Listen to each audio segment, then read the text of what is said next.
Welcome to the launch of Entre Aguas. Today we have with us Melanie Maldonado, as well as Dahlma Llanos-Figueroa. My name is Sarah Bruno. I am a postdoc at Rice University, and I am one of the lab leads of Entre Aguas. So today we'll be having an exciting conversation. I'm so hyped, I'm so geeked. I hope that y'all are as excited as I am. Please feel free to show love in the chat. Don't forget the hashtag. I believe it's hashtag DSLXT launch. And follow us on our socials. So I'll get right into it. I'm going to be introducing Melanie first. Melanie Maldonado is an artivist and educator with doctoral training in performance studies. She has a background in theater and has performed traditional Puerto Rican music for 20 plus years. In 2005, she both started the biennial Bomba Research Conference and received a diaspora research grant from the Center of Puerto Rican Studies.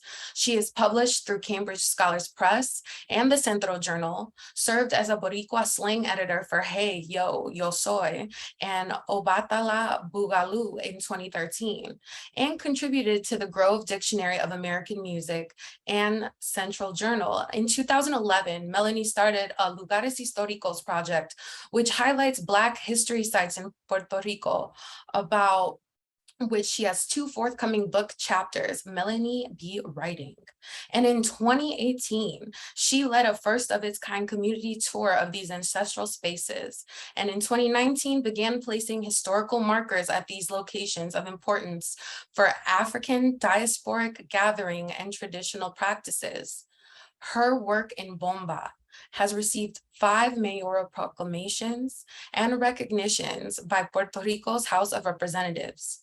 In 2021, Melanie started the Africa Habla en Mi Puerto Rican genealogy series.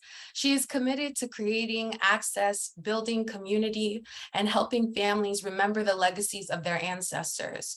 Her Bomba research explicates women's agency, the importance of textiles, genealogy, lineages of learning, songs as critical records, placemaking, and historic spaces of praxis. Melanie is an alumnus of the Smithsonian Latino Museum Studies Program and is a state-appointed grant reviewer for arts and culture in Florida. She serves as a board officer of the Escuela de Bomba y Plena Tata Cepeda, Alianza Center, Colectivo Moja, and her local PTA.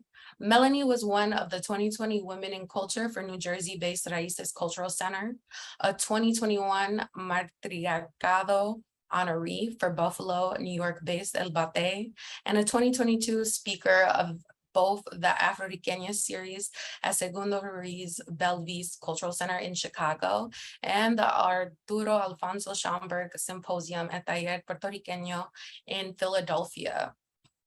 So let's welcome Melanie in the chat. Also, I am going to enunciate for my good sis. I met Melanie in Puerto Rico when I first started my field research, and without her, I would not be where I am at all. And now, pivoting to Dahlma Llanos-Figueroa. Dahlma Llanos-Figueroa was born in Puerto Rico and raised in New York City. She is a product of the Puerto Rican communities on the island and in the South Bronx. As a child, she was sent to live with her grandparents in Puerto Rico, where she was introduced to the culture of rural Puerto Rico, including the storytelling that came naturally to the women in her family, especially the older women. Much of her work is based on her experiences during this time. Llanos-Figueroa taught creative writing, language, and literature in the New York City school system before becoming a young adult librarian and writer. The hardcover edition of Daughters of the Stone was shortlisted as a 2010 finalist for the Penn Robert W. Bingham Prize. Her second novel, A Woman of Endurance, was released in April 2022. The Spanish language edition, Indomita, released in May 2022.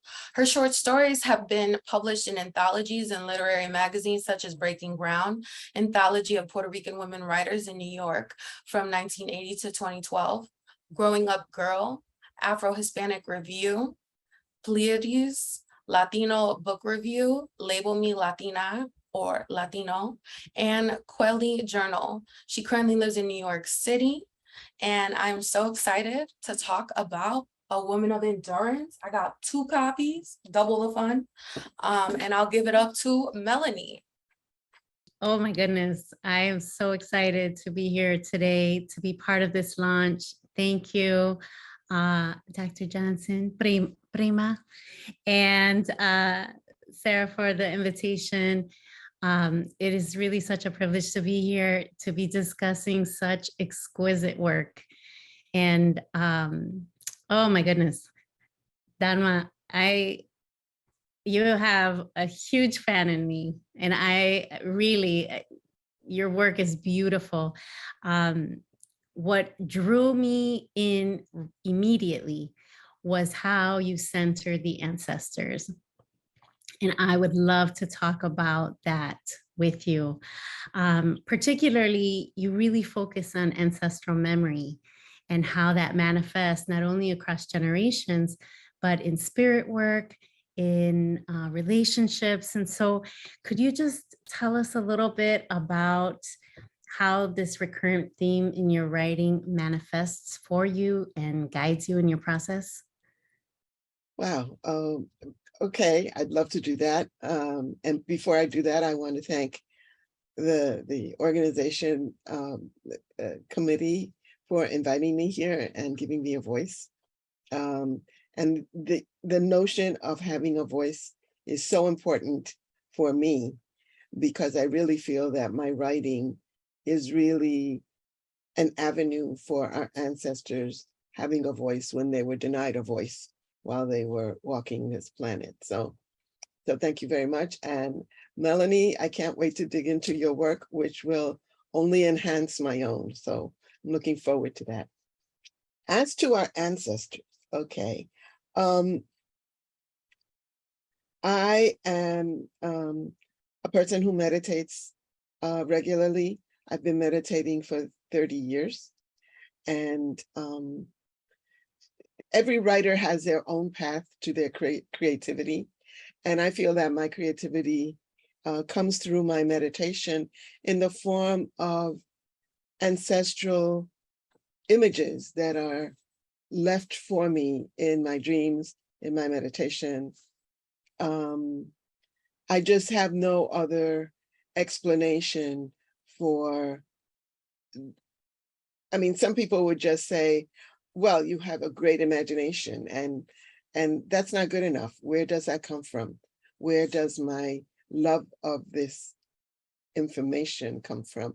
And what I found is that a lot of the images and information that I get through my meditation, when I go and check traditional research tools, I find that what I was given is true. It's been documented. Not a great deal, and I have to be very careful about where I seek documentation, because a lot of the primary documents are the voices of the owners, not the folks that I'm interested in. So I have to dismiss a lot of the stuff that I read.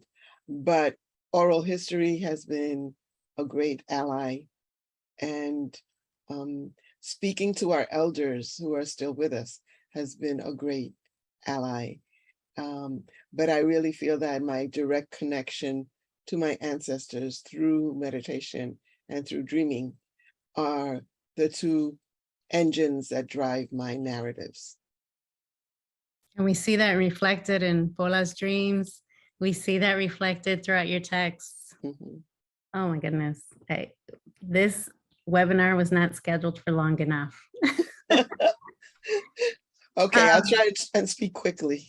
No, I just want to hear it all. I have so many questions. It's more a reflection of how I need to be constrained here.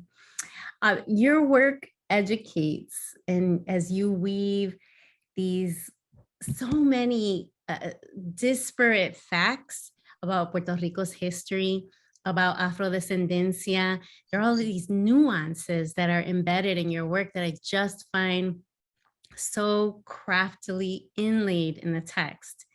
And from everything from the caves that house so many cimarrones, to the Chinese who went to Puerto Rico to work, to even the blue people Mhm. of Northern Africa. Absolutely. And I just love just encountering these morsels and along the journey of reading these texts. What motivates you to not only search out these tidbits of information, but embed them so brilliantly, truly, in a way that I think adeptly allows you to take the reader into really the Afro-descendente experience in what we have read in history books, in the archive. The archive has its version. Mhm. History is written by the colonizer, written by the oppressor. We know this, but your voice, your lens is so beautifully, clearly Afro-descendiente. Would you just expound on that for us? Oh, yes. Well, when I was a child, I was 9 years old, and living in New York, my parents sent me to live with my grandmother in rural Carolina, which was a huge shock, going from urban Bronx to rural Carolina, to the point where, I said to Grandma, at some point I needed to go to the bathroom. I said, Grandma, I've been looking for the bathroom. And, "Tú ves esa casita que está allí?" You go out there, out back, and it's like, it was a whole new world for me in so many ways. And all the richness of that experience is something you can't find in a book, that you have to live it. So when I found it very easy to write, for instance, about the food and the music, and I know because I lived those things. So I know about, Gandinga, and I know about morcillas, and I know about all of that because I had to help my grandmother on the weekends create these things. So it became a natural part of my life. And I found that when I was teaching, especially younger students, they were so cut off from that experience. And I felt that I really needed to solidify that part of our heritage, which I found nowhere. And so that's when I started to say, oh, we're going to lose this if we don't do something about it. So that's how I started. I started listening to old ladies tell stories about their parents and grandparents and what happened in Puerto Rico during World War II, and the fact that one of the ladies she worked for the army because the uniforms were too big for most of our men, and so she had to tailor them. And who knew, you know what I mean? So I just found that talking to them gave me, un sinnúmero de detalles, lots of details. Well, and you're touching on a subject that's so dear to my heart, which is textiles. Textiles undergirds the work of the women in both your books. Mhm. I in my mind's eye, I want to walk into Las Agujas and see what's happening there, like touch the fabric, feel that Right. against my skin,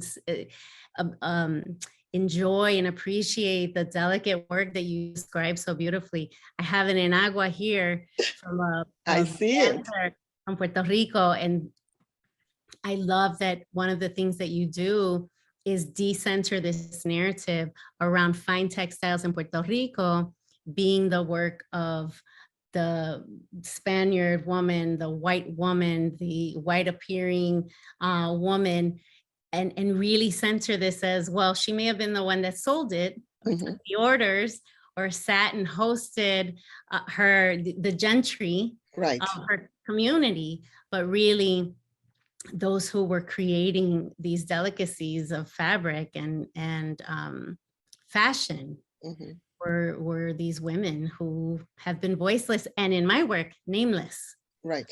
So we discover them and help remember their stories for them. Absolutely. And most people don't realize that those were the very women who in the 1930s came with the Great Migration to New York City and became a great force in the Ladies Garment Workers Union that had no problems going on strike to get what they needed for themselves and their family. So even though that has never been a big uh, fact that's been put out there, had it not been for Puerto Rican needle workers, that whole industry, fashion industry in New York City would have been very different. So what I know I'm deviating a little bit, but this is such a topic I'm so passionate about. What motivated your interest in textiles almost being their own character Right, in these works? right. My mom, when I'm 7 or 8, taught me how to crochet, how to embroider, how to embellecer, how to beautify our world, because we didn't have a lot of money, but we had the money to buy yarn and thread. And so she made her doilies, and you could find her work holding toilet paper to make the toilet paper in the bathroom look nice. We had every table was covered with her needlework, and she showed me and passed on to me, just like when I sat, between her knees and she braided my hair. I sat between her knees to learn how to use the needle and the hooks, and I wanted to pass that on. And there's a saying that goes, every time a senior passes, we lose a library. And I wanted my work to be the library for our art and for our cultural treasures. You just mentioned you created a visual for me. I'm a very visual person. And so you mentioned sitting between your mother's legs with her doing her hair, and right away I see Pola between Rufina's legs and Chachita between Pola's legs. Oh my goodness, how beautiful.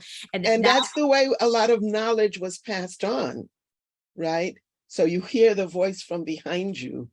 But go ahead, next question. I don't want to. Oh, please keep sharing.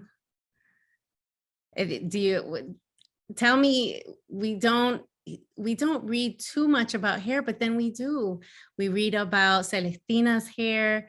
We read about lots of characters' appearance, but hair also, it kind of resurfaces, bubbles up throughout the texts. Absolutely. Share with us a little bit about the importance of that for you and why it was important to highlight that. Wow. I just wrote an essay that's included in an anthology called Trauma, Tresses, and Truth, about our hair and how, I've been wearing my hair naturally for, decades, but my aunt was a hairstylist, and her thing was, te pongo India. I can, take all the curl out of your hair and you'll look wonderful. And there is that within our culture, and especially with Black women, this pull to conform to European beauty standards that I could not get into. Well, I reached maturity during the 60s, at a time where people were rejecting all kinds of things and saying, we want to find another way. And so, I was wearing an afro in 1967 when my grandmother said, te tiene que arreglar el pelo. And it's like, no, my hair is fine the way it is. So hair is really important for me personally, but also I think culturally it's important because our hair takes on so many different iterations of it.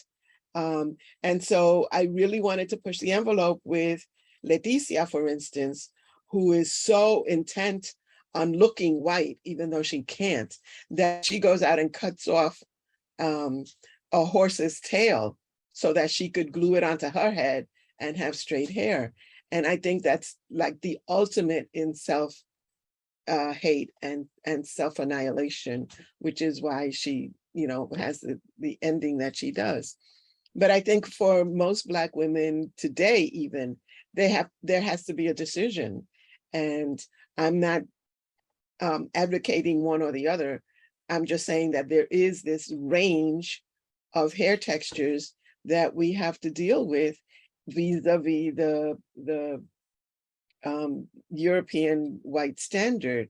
And even within European white women, there are, like everything else, it's like they're trying to make their hair curly, and so, just like they're trying to get tanned. And so we're not the beauty standard, but more and more and more we see other people trying to emulate certain parts of our existence. So.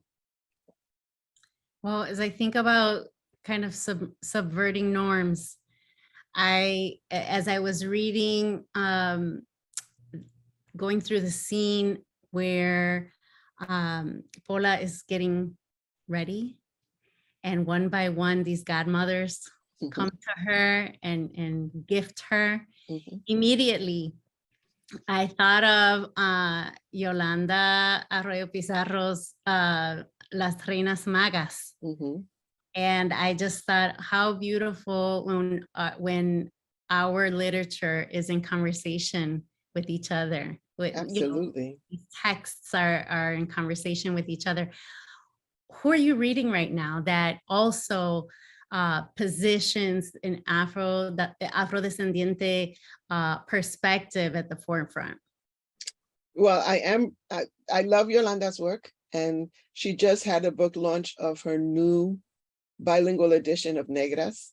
So I'm rereading it. I also read Mayra Santos Febre, Yvonne Denis, Vanessa Valdez. I've been saving her biography of Arturo Schomburg for when I can sit down and really focus on it. But I'm doing research for my third book, and what I'm reading isn't specifically by Afrodescendiente writers, but for instance, I'm reading Women in San Juan from 1820 to 1968, and to find how Black women fared after emancipation. How did they live? And I found amazingly interesting facts, like they were the ones who were vendors on the street. They knew how to cook, so they cooked and they sold in the street, and that threatened merchants who were trying to sell in San Juan. And so they got pushed and they ended up in what today we call La Perla, right outside the city wall. And I thought it was fascinating that these women then, they called them mondongueras because they used to make a lot of mondongo. And I thought it was really interesting that when they started taxing them for selling their food in San Juan, they just set up right outside the San Juan gates and sold their food there, and they didn't have to pay the tax. So how we problem solved is interesting to me. And I didn't know anything about the time between emancipation and the Great Migration. So now I'm steeping myself in Black life in San Juan at the time. Because here in the US, they refer to that as the Reconstruction era, right? Right. Well, that's a misnomer if I ever heard of. Wow. Yeah. For sure. For sure. I think we touched on it a little bit, but can you tell us what are some of those other moments that we read that we don't even know that we're reading your life between those lines and in the midst of those words? What are some of those other moments embedded in there? Definitely the needlework aspect of it. Definitely the location. I'm thinking rural Carolina.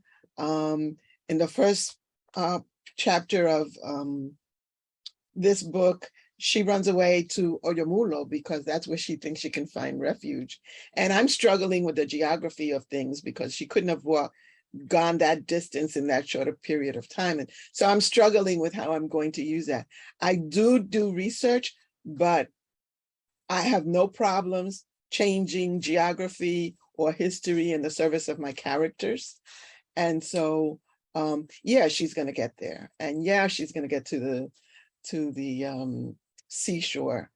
But a lot of it comes from my living with my grandparents and, you know, seeing what that looked like, the rural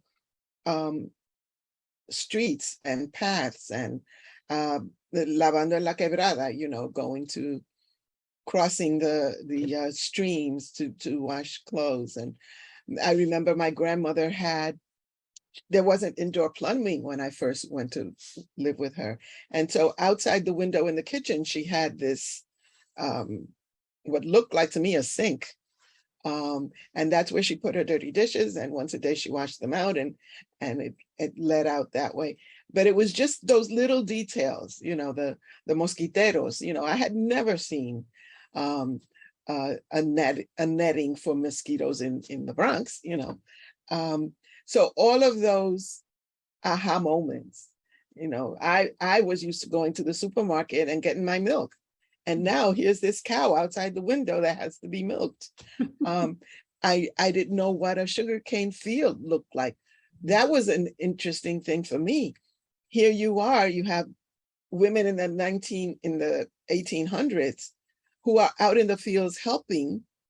You know, they may not have been the cane cutters, although some of them were, but they were out there in the canes with the scorpions and the snakes and whatever, and long dresses and not much under it. And so there was no protection. I didn't think about how these women, you know, were subject to all kinds of insects and other problems.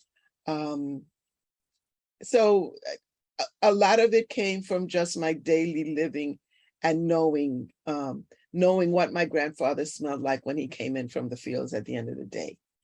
Knowing how people were so desperate when they knew a hurricane was coming, and how were they going to prepare for that, and where do they put the children? And many houses didn't have basements because they were on solid rock or land. What are we going to do? So all of those things came from observing my adults around me. We have somebody on the call who's done a presentation about Oyomula. So maybe at a certain point, Sara can join a conversation in the future. We can have a conversation in the future about that. But with our last few minutes, I would love for you to touch on how powerful love is in these texts, particularly for me, I guess probably because it's freshest in my mind, in A Woman of Endurance. We just have so many manifestations of love. We have this in the first book, we've got kind of generations of the same family and these bloodlines that endure. But then in your second text, we have found family that's created over and over and over again. Absolutely. And all the, and just how love endures and how love heals. I was thinking about Paula and I thought, wow, Paula really is struggling with PTSD. Absolutely. Higher text. And while we know that is an experience of that really was rampant during that time, you made her fear, her anxiety really just palpable, from the staring at the wall to kind of losing herself in these dreams, and even reimagining her twin boys as these guardians of their mom. Oh, there's so many layers there. And we don't have so much time. I just want to talk about it all with you. So I'm going to call you maybe every day for the next month to chat about it. But wow, can you talk a little bit about love and just how you really highlighted so many nuances of the ways we love and the ways love lives in these dark circumstances? Right. Well, I think one of the worst things that enslavement did was try to break down our humanity. It was so brutal that they tried to reduce us to the level of animals, right? So when we first meet Paula, she reacts like a fierce cat in the wild. You know, the first thing somebody tries to be kind to her, she bites him to the point of his hand getting bloody. She's very protective. And at that point, she's about to lose her humanity. So this group, this Black community in this plantation, the second plantation, really teaches her how to internalize her humanity, how to rediscover the soft parts of herself. Love, and there's a chapter called The Faces of Love, because there are so many different types of love. And for the reality for many enslaved women were the people they loved were taken away from them, were sold away. They had no control over it. So they had to find other people to fill those roles. And we have, you know, madrinas, y abuelas, y madrastas, and we have so many women in the roles of mother because motherhood could be taken away so easily. And that's one of the major themes of the novel. So that was one aspect of it. The other aspect of it is it takes Paula years to be able to trust a man again, because men had been weaponized against her. And so how do you do that? So she needs a man who is infinitely patient and infinitely insightful, who can see that this is a warrior woman who has grown a crust to protect herself. And how is he going to get through that crust? He describes it as, she has become a knot that I have to learn how to how to loosen. And the whole novel is about him loosening this knot that she has made so tight. So yes, love is central to the book, although the book is not necessarily a love story. I wouldn't say that, but love is the engine that generates humanity and that eventually heals her heart. It's a celebration of Black love. Absolutely. In all of its facets. It's beautiful. Absolutely. Beautiful. Well, I think this will be a great time to move to questions. I'm looking through the chat here. Someone, Ariana Santiago, wants to know how y'all define being Afro-descendiente, and is it different from being like Afro-Boricua in terms of definition? And then I'll give you another question and let y'all continue to talk while I get more questions from the chat. Someone also wanted to know, what were the kinds of archival documents you looked at? How did you place those in conversations with oral histories? How did you navigate centering and writing from a perspective of your main characters with primary source material being written from oppressors? So do you want to talk to that, Melanie? Oh my goodness. Or is it for me? I don't know. Please start. Well, as far as myself, for me, the most important thing is character. I needed to go back and look at what I was told historically and look at it from the human condition, right? So we know that there have been breeding farms in Virginia, in Aruba, in different parts of the Americas. But they make that one sentence at the bottom of a whole, if you're lucky, a whole chapter on slavery. But for me, it's not, no, but let's stop here. What does that look like? What does that smell like? To be a woman who's used as a breeder, what does that mean? That means serial rape. That means brutalizing. That means destroying your definition of womanhood. How long can that happen? How long can you carry a baby for 9 months knowing that it's going to be taken away from you at the end of that time. What does that do to the bonding between mother and baby? What does that do to bonding in general? How do women support each other when they know that the outcome is going to be that all of them are going to be childless? So for me, it was more a matter of standing in their shoes and trying to figure out what that felt like.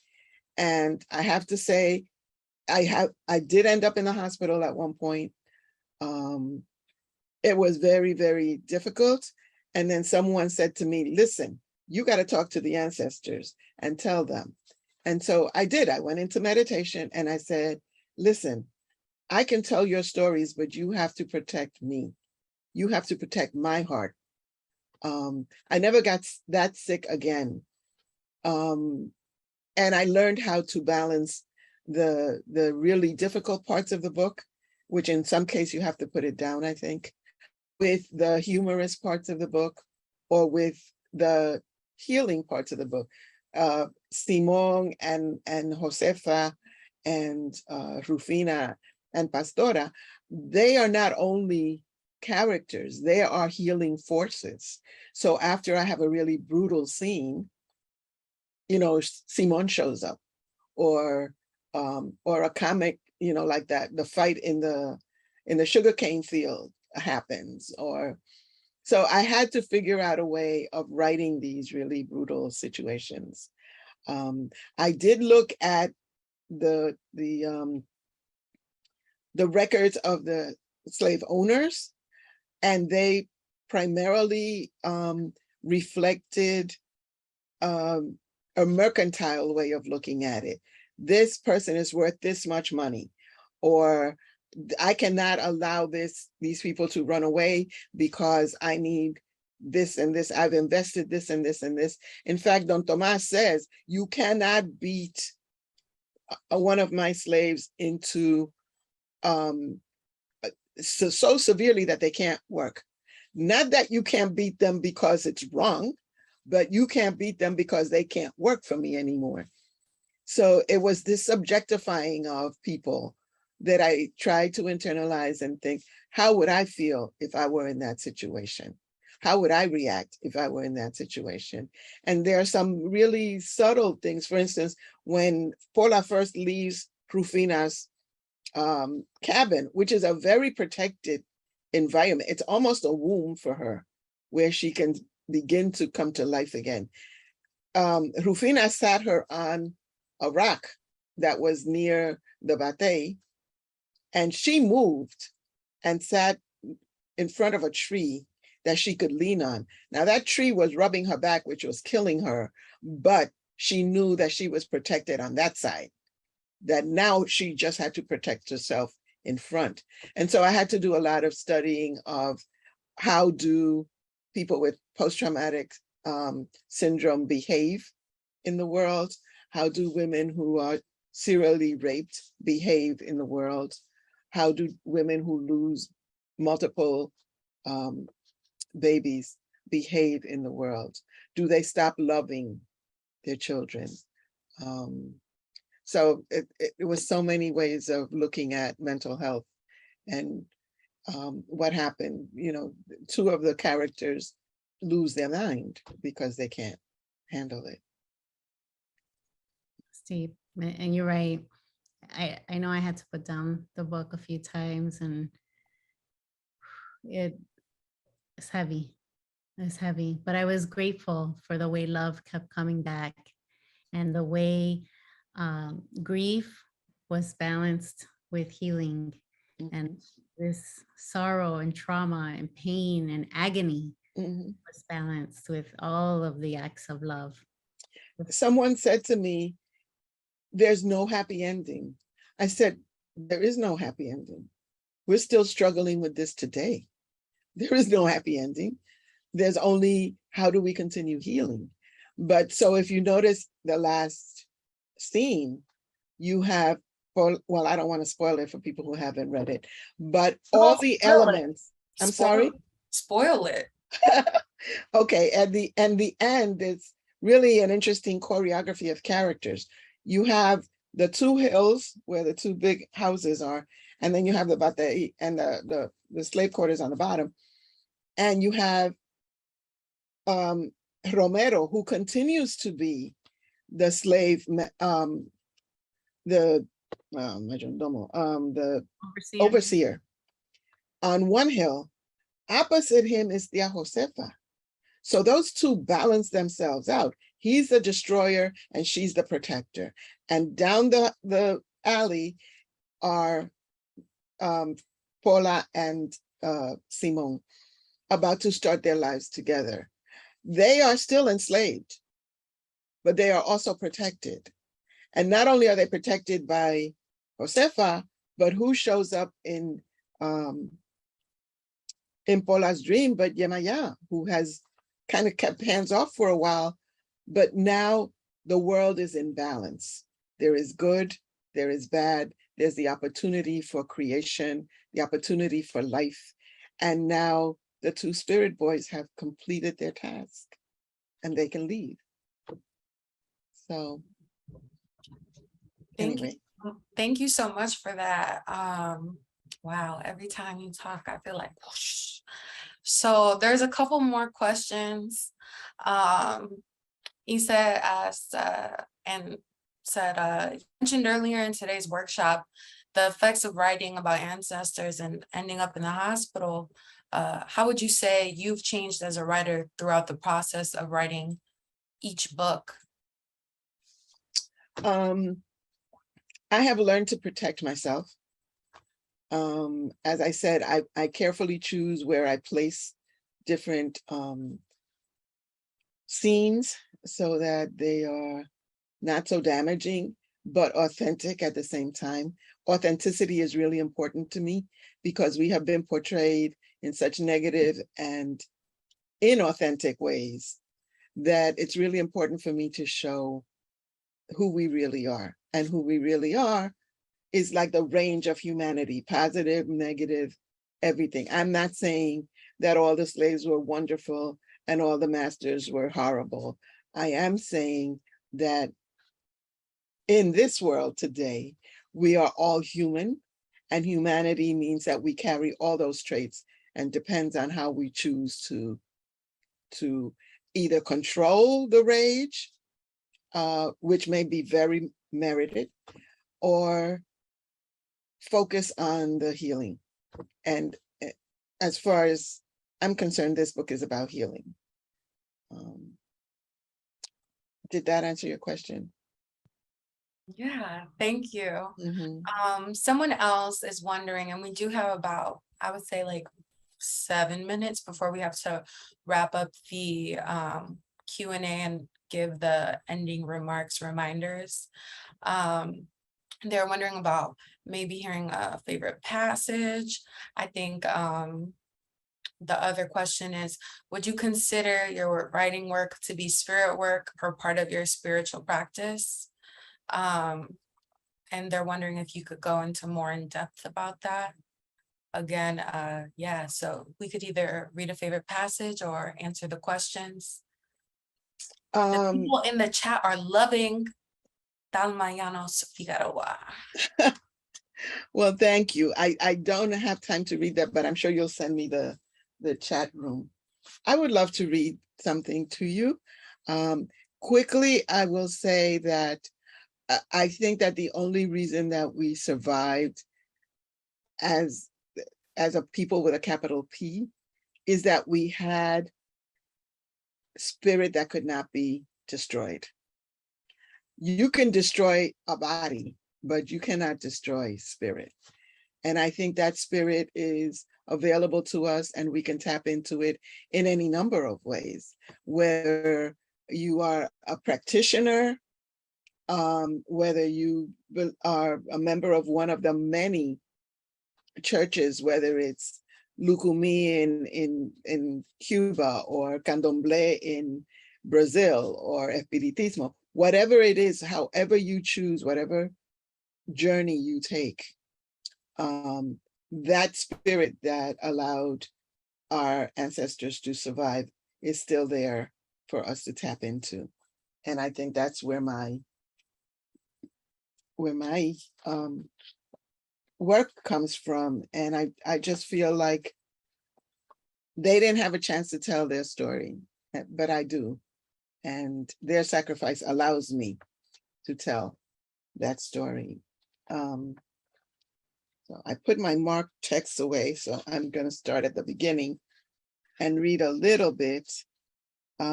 Earlier, I read from the Port of San Juan, and I didn't want to go back there again. So, and I'll make this a short passage. Me estoy poniendo vieja. I need my reading glasses. Okay. First chapter, Losing Yemaya. Paula, the woman once known as Kira, waits until she cannot wait any longer. Her eyes rake the clearing. The other women in the cabin snore, lying motionless after a 16-hour day in the heat and the sun. Across the yard, the men's cabin is dark and still. The squeak of the hammock ties died down long ago. The overseer of Hacienda Paraíso, a man of habit, has put his whips away for the night and sleeps off his latest raid on the women's quarters. La Familia, well-fed and comfortable, is lulled to sleep by the song of the coquis. The smell of the patron's last cigar has long ago dissipated. With a flick of the hand, the patrona, groomed and prepared for bed, has dismissed her house slave. Now she's probably burrowing into her pillow, abandoning herself to her rest. Paula, standing absolutely motionless in the darkness, can almost see them tossing in their bedroom finery, content in their white people dreams. Snores float out of the open windows all over the plantation. Lanterns sit cold. Clouds hang low in the sky, blocking out sunlight and reflections. Paula looks around the batey. Her eyes search out every shadow, every movement in the backyard. Chickens sit silently safe in their coops. The stables are still. The occasional snort from the pigsty soon dies down. The herbs she has sprinkled in their food keeps the dogs drowsy and disoriented. The night has settled into its rhythm. This time, she will make it all the way. This time, she won't be back. Whew. Thank you so much for this. Yes, people are in the chat saying this is so special. Thank you. My heart emojis. Bravo. And thank you, Melanie, as well, for being a moderator, discussing, asking these questions with Dahlma. Both of you guys have definitely shifted and shaped my perspective on the kind of academic I want to be. And I'm so glad that you could be here for the launch of Entre Aguas, MicroLab on Black Puerto Rican data and digital studies within the Diaspora Solidarities Lab. Please, please check out the DSLprojects.org. Follow us on socials. Entre Aguas has a Twitter and Instagram. DSL has it. And be on the lookout for more events coming from the various microlabs. We're a whole archipelago of work being done, and definitely taking our cues from folks and cultural workers like yourselves. So is there anything else that I am missing, Dr. Johnson? Sorry, I'm playing production in the background. Thank you all so much. Thank you everybody who was here and is here. This is the launch of Entre Aguas. Entre Aguas is one of the Community Knowledge Lab's microlabs as part of the Diaspora Solidarities Lab. So if you want more information about DSL, about all of the microlabs, DSL is co-run by myself, Dr. Dahlma Llanos-Figueroa, and Dr. Tao Lee Goff. Please go to dslprojects.org and you can get get some more information on all of these amazing things that are happening and all amazing folks who are part of this. Thank you, Sarah, for leading Tea and for helping organize this event, along with Isa Diaz and Carlos Boglio. Thank you, Dahlma Llanos-Figueroa and my prima, Melanie Maldonado. And thank you to our ASL interpreters, Pro Bono ASL. Amazing, amazing, amazing. Much appreciated. Everybody, have a good one. Come to our roundtable at PRSA this weekend. Okay. And I'll put in my last 2 cents. I'm hoping to be in Puerto Rico in January or February, where I will be reading from Indomita. So for those of our guests who are on the island, I hope I'll be seeing you there. Yes, give us the info and we will definitely push it out through our socials. And thanks, y'all. Okay. Good night.